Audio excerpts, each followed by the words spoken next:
dealing with a storyteller. Before you go check BJ into the insane asylum, make sure it's not you that's being the fool.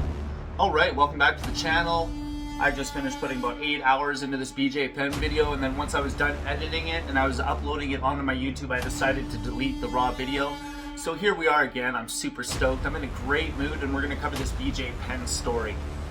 Fighter mental health definitely becoming a real thing. We just dealt with the Nick Diaz thing. He's still dealing with the Nick Diaz thing. He got some treatment. I'm not sure exactly where he is with it, but he's heading in the right direction, and we like that. As everybody already knows, BJ PENN is going through some severe, serious mental health issues, which I can relate with. I can relate to that. I'm going through my own stuff. I've been going through it. Which is partially why I've been a little absent on my YouTube channel. So I appreciate all you guys that interact with the channel. It helps me out big time, especially after I've taken a couple of days off. So everybody already knows by now, BJ PENN has accused the government of killing his mother and his brother, and said that she's been replaced by a clone, and that she's trying to take the family fortune. The video footage that's been released by BJ PENN on his social media, I think it was Twitter, it doesn't matter. He's basically following his mom around the house, tormenting her, accusing her of being a stranger who's killed his mother. You can only imagine the torment and the heartbreak that his mom's going through while this is happening. And you can tell from her reaction that she's legitimately just ignoring him at this point because this is regular daily behavior. You can see this is nothing new to her. She's not even bothered by it at this point. Of course she's bothered by it. Of course she is. But she's just going about her day at this point. Probably trying to figure out what the next step is to get him some help, or if he can't get help, to get some separation between them. Ariel Helwani, the only thing he's good for, got a good interview with Mayhem Miller there. I think it was yesterday. Mayhem Miller, Jason Miller.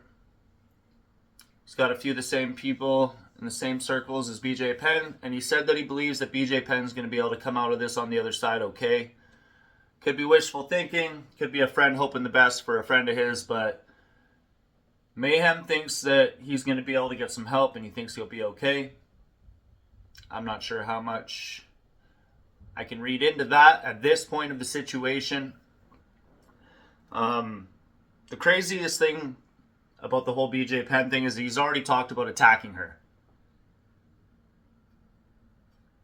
A direct quote was, she said she'll do something if I attack her. He's a fighter with brain trauma. This is not good.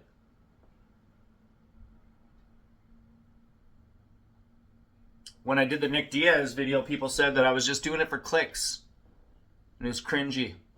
No, actually, I'm just a legit, true, die-hard fan of MMA and the UFC, and I don't like to see the old veterans that gave everything to the sport turned inside out and watch their whole life go up in flames. Actually, that's what I'm doing. I'm actually supporting the fighters that I love in the sport that I love, hoping that they'll get some help. Because if BJ PENN doesn't get some help right away here, like Jesse on Fire said in his videos, he's the only one I've seen that's covered this that's actually hit the nail on the head here. This has got the Chris Benoit situation written all over it.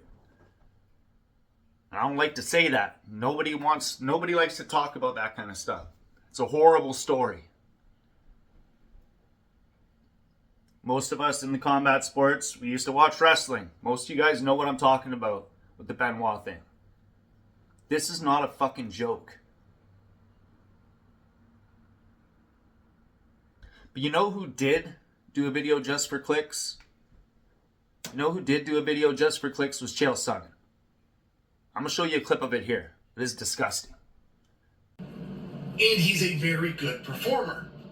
I've known BJ a very long time. That would break my heart if this were true. This whole thing would break my heart. I'm just not convinced that we're not pawns in the middle of some type of a marketing angle. You're dealing with a very smart guy, and you're dealing with a guy that sold a lot of pay-per-views, and you're dealing with a guy that was a promoter himself at one point. You're dealing with a storyteller. Before you go check BJ into the insane asylum, make sure it's not you that's being the fool. Now, I'm not sure how he came up with that narrative of that dumpster fire of a video that he released. But it's getting harder and harder to watch the Chael Sonnen content lately. Am I wrong?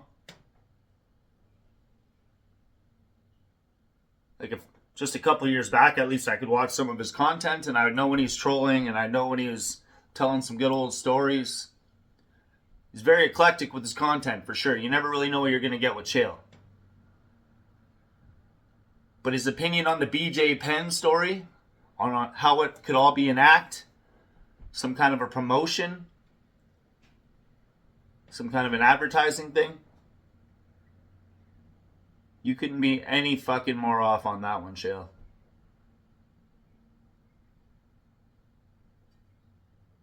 Saying maybe you're wrong. You might have to do a retort on this video. Yeah, I think you're going to have to there, bud. Not that you really care at this point, I don't think. It's just literally all for clicks for you. You're Chael Sonnen. You're the bad guy. You can do whatever you want, right? Not a good look, bro. Not a good look. So yeah, shout out to Jesse on Fire. Like I said, he's the only one that's really seeing this the way I'm seeing it. And it's not good, guys. I hope that he gets the help that he needs. I hope that he's able to be reasoned with. I hope somebody can get through to him. And I believe this is going to be a part of the MMA world going forward. We're going to have to be dealing with a lot of these old MMA veterans really fucking going through it with their mental health and the situations that they're put in near the end of their career. All the stuff that we know about. But I'm starting to think that maybe the UFC or a third company party or TKO, somebody that has a little bit of pull, maybe we need to start some sort of a MMA veteran mental health association. Start putting things into place to help the people that need the help. It's been 30 years. Maybe not a bad idea. Like, comment, and subscribe. Fuck you, Chael.